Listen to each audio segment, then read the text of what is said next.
देखिए, आज जो स्थापित हुआ संसद में जिस प्रकार से डिबेट हुआ, इससे स्थापित यही हुआ कि हम डिबेट्स और डिस्कशन से बिल्कुल नहीं भागेंगे। आप अगर लोकतांत्रिक तरीके से कुछ जानना चाहते हैं, सवाल पूछना चाहते हैं, तो हम उसका जवाब भी देंगे और सटीक जवाब देंगे। देखिए, जहां तक ये 100 दिन 200 दिन 3 लाख 15 लाख ये सब का विषय है, मैं पार्टी का मैनिफेस्टो लेके आया हूं। आज वेंकैया जी ने भी पढ़ा था, तो मुझे लगता है कि बार बार ये पूछा जाता है तो एक बार ही पार्टी का मैनिफेस्टो पढ़ दिया जाए और ये आप मुझे अलाउ भी करेंगे। 3-4 लाइन ही है। ब्लैक मनी के ऊपर पार्टी कहती है, by minimising the scope of corruption we will ensure minimisation of generation of black money. BJP is committed to initiate the process of tracking down and bringing black money stashed in foreign banks and offshore account. आगे जो अंग्रेजी में हिंदी में अनुवाद कर देता हूं, 3 line है। एक कि हम जो भी नया कानून बनाना है वो नया कानून एनेक्ट करेंगे ताकि पैसा वापस आ जाए, और जो पैसा हिंदुस्तान का है किसी भी कीमत पे उस पैसे को हम हिंदुस्तान वापस लाएंगे। तो आज भी हम उसी स्टैंड पे कायम है। देखिए, सीताराम येचुरी ने, आपने एक बयान तो दिया, सीताराम येचुरी ने इसको भी कोट किया है। ये 18 जनवरी 2014 की आपकी नेशनल काउंसिल में कही गई है। वो ये कह रहे हैं कि 2011 में आपके पार्टी प्रेसिडेंट जो राजनाथ सिंह है वो कह रहे हैं कि अगर नाम बताने में स्विस बैंक में किसके नाम हैं, अगर कोई भी इसमें कोताही बरती गई तो उनकी निष्ठा जो लोक सरकार में है उस पर संदेह होता है। तो इस तरह के बहुत सारे कोट सीताराम येचुरी ने कुल मिला के किए हैं। मुझे ये बताइए कि ये ठीक है, आपने जो जवाब दे दिया होगा वो विपक्ष के लोग कहेंगे, हम नहीं चाहते कि जो संसद में हुआ वही बात बार बार दोहराई जाए। कितना काला धन है ये कुछ बताया गया, कुछ रिवाइज हुआ है एस्टिमेट आप लोगों के हिसाब से? देखिए, क्योंकि मैं अखबार में तो बहुत सारा चीज, अब वो रामदेव वाला एस्टिमेट, आपका एस्टिमेट और सरकार का मिला के अडवाणी जी का एस्टिमेट, अडवाणी जी का, इसका कोई एवरेज अब नया निकला है? देखिए, मुझे लगता है बड़े मैच्योरिटी के साथ और खुलेपन के साथ मैं यहाँ विषय रखूं। अब देखिए, स्वाभाविक रूप से जब हम ऑपोजिशन में थे, आज कंटेंशन का विषय यही है कि उस समय तो हम कुछ रकम बता रहे थे, आज मन की बात में हम क्यों रकम नहीं बता रहे हैं, यही है ना सवाल। मैं इसका उत्तर देता हूं। देखिए, जब ऑपोजिशन में थे हमने, आज वेंकैया नायडू जी ने भी वो तो कुछ निकाला, नहीं कुछ ना कुछ ऐसा नहीं है, ये बड़ा सीरियसनेस का विषय है। देखिए, 25 लाख करोड़ रुपए ब्लैक मनी है। सीबीआई डायरेक्टर एपी सिंह ने खुद सदन के फ्लोर पे खड़े होकर यात्रा निकाले थे 2-2 नहीं, मैं बता रहा हूं, मैं बहुत संजीदगी के साथ इस विषय को रख रहा हूं साहब। आप देखिए, सीबीआई के डायरेक्टर, वो पुरानी बात मत, अब कोई नया जेटली जी ने आप लोगों को बताया है कि भाई उतना नहीं है, 25 लाख करोड़ नहीं है, 5 लाख करोड़। देखिए, ऐसा कुछ पता है? ये है कि एक सेकंड, सलीम पुरानी बात तो नहीं, सलीम साहब, आप पुरानी बात नहीं है तो फिर छोड़ते हैं। नहीं, क्यों छोड़ते? आपने एक सेकंड, अच्छा सलीम साहब छोड़ दीजिए, तो फिर इसमें समय चला जाता है। एपी सिंह साहब, कोई एपी सिंह साहब यूं ही नहीं थे, वो सीबीआई के डायरेक्टर थे। और जब सदन के पटल पे खड़े होकर एक वक्तव्य को रख रहे हैं जिसमें उन्होंने एक रकम कोट किया है, वो सीबीआई, वो भी इंटरपोल के विषय में जब बात कर रहे हैं तब रख रहे हैं, तो हमने उस रकम को उस समय मान के उसको एक आगे बढ़ाया। मगर जब हम आज सरकार में और प्रधान, उन्होंने 500 बिलियन डॉलर्स, उन्होंने तो चले 1 लाख रुपया जनधन में आपने इंश्योरेंस के रूप में दे दिया, अब बचा 2 लाख रुपया, तो 2 लाख रुपया कैसे देंगे? देखिए रवीश जी, मुझे लगता है आपकी मदद कर दी मैंने, तो 1 लाख का तो हिसाब। देखिए, अगर ऐसे, अगर एक कहते ना प्यूराइल डिस्कशन, मुझे बताइए, बचकाने का डिस्कशन होना है तो मैं भी बचकाने का उत्तर दूंगा। आप मुझे ये बताइए कि अब कोई ऐसा एस्टिमेट है आपके पास, है या नहीं है? उसको सिंपल सा जवाब है, एस्टिमेट होने के प्रोसेस में है। जब प्रधानमंत्री ने कहा कि आप भरोसा रखिए, ये मेरा प्रायोरिटी है कि किसी भी कीमत पे काला धन वापस आएगा और हम इस पे त्वरित कार्यवाही कर रहे हैं, तो कार्यवाही में ही कितना रकम है ये भी पता लगाना काम है। सलीम साहब, जरा इसका उत्तर दे दूं आप अगर कहें तो संक्षेप में। अच्छा, ये वाला पॉइंट का नहीं, सबसे पहले कि प्रधानमंत्री ने कुछ भाषण दिया और 15 लाख 12 लाख, ये क्लैरिफाई करना बहुत अनिवार्य है क्योंकि बार बार ये विषय उठ रहा है। इसका वीडियो है, मैं वीडियो भी सुना हूं, अभी तो क्लैरिफाई कर रहा हूं, वीडियो मैंने सुना है।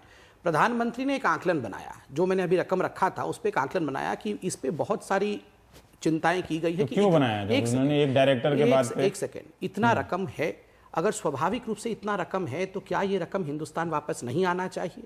और रवीश जी, आप भी मानेंगे कि 2009 से जब यह विषय ही विषय नहीं था, इस विषय को हिंदुस्तान में लाने वाला कौन था? तो भारतीय जनता पार्टी। ऐसा नहीं है, भारतीय जनता पार्टी के जन्म से पहले से। सलीम साहब, मैंने आपको इंटरप्ट किया क्या एक सेकंड के लिए? 1974 में वांचू कमेटी बनी थी। सलीम साहब, भारतीय जनता पार्टी बनने से पहले मैं किसी को भी इंटरप्ट कर रहा था। देखिए, मुझे लगता है असत्य नहीं, रवीश जी, ये रहने नहीं जाना। अब आप लोग क्या कर रहे हैं उस पर जाना कि वो अब विश्वसनीय है कि नहीं। इनसे तो नहीं पूछ रहे थे कि क्या कर रहे हैं, आप मुझसे पूरा बताइए, आप उसका जवाब दीजिए। मैंने स्पष्ट रूप से कहा कि नरेंद्र मोदी जी ने जब अपने भाषण में एक पूरा खाका रखा, स्वाभाविक रूप से जो टास्क फोर्स इत्यादि देश में विशिष्ट लोग हैं, उन्होंने जो रकम कहा उस रकम के ऊपर एक खाका रखा गया, जागृत लोगों को किया गया। मगर एज अ प्रधानमंत्री जब कमान उनके हाथ में है, बागडोर उनके पास है, स्वाभाविक रूप से ये बहुत अनिवार्य है कि एक बहुत रेस्पॉन्सिव रकम कोट करना पड़ेगा। आकलन तो बता ही सकते थे कि इतना काला धन है, 4 लाख करोड़ नहीं है, जो 60 वर्षों में कैलकुलेट नहीं हो पाया वो जरूर होगा। 60 वर्षों में ही कैलकुलेट है, ये हिंदुस्तान का कैलकुलेशन ग्लोबल फाइनेंशियल इंटीग्रिटी का कैलकुलेशन। आप ये कह रहे हैं कि आपने गलती कर दी, वो एपी सिंह डायरेक्टर जो सीबीआई के हैं उनके बात पे भरोसा करके नहीं करना चाहिए का काम होता है कि जिन विषयों पर कार्यवाही नहीं हो रही है,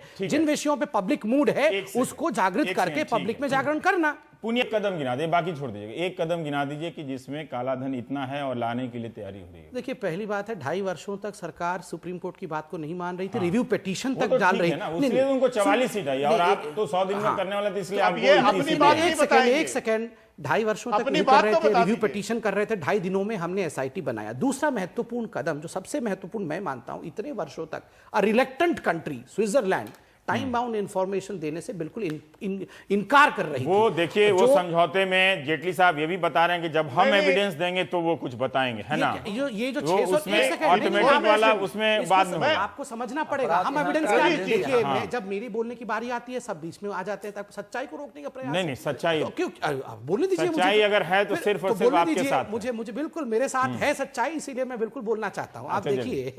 आप देखिए जो 600 नाम आए हुए हैं, चोरी के नाम है भले ही वो, जो नाम आए हुए यही तो हमारे पास है। पहले स्विट्जरलैंड को 6 महीने में कोई नया नाम नहीं मिला आप लोगों को। सुनिए तो सही बात। एक सेकंड पुनिया साहब, ये जो 600 नाम है, पहले स्विट्जरलैंड बोल रही थी हम इस पे कोई एविडेंस नहीं देंगे क्योंकि तो चोरी के नाम है, हम इस पे कुछ नहीं बोलेंगे।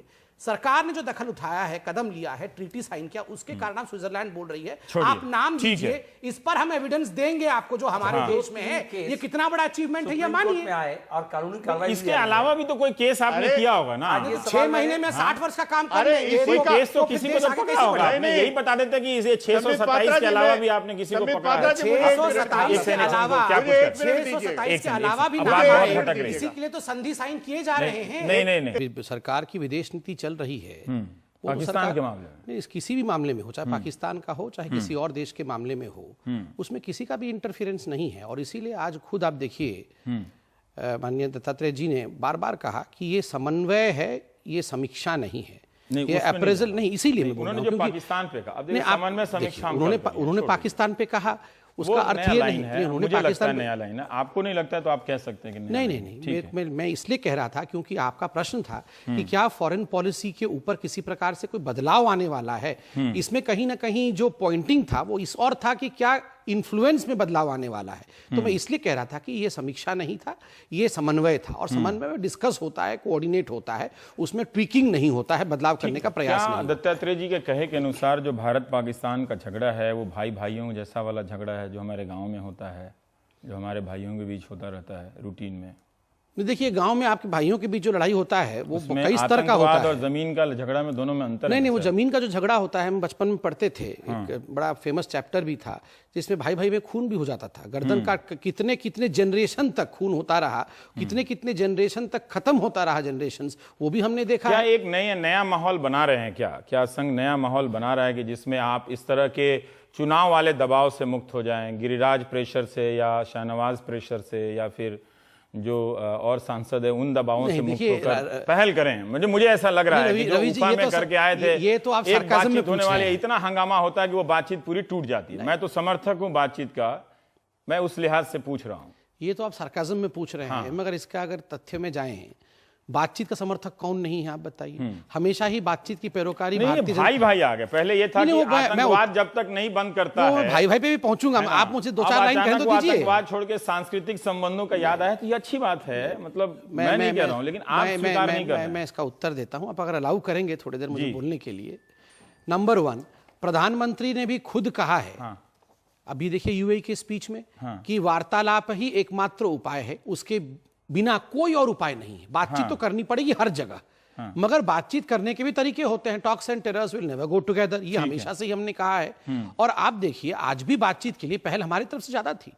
अगर बातचीत किसी ने कैंसिल किया है तो पाकिस्तान ने किया। भाई जैसे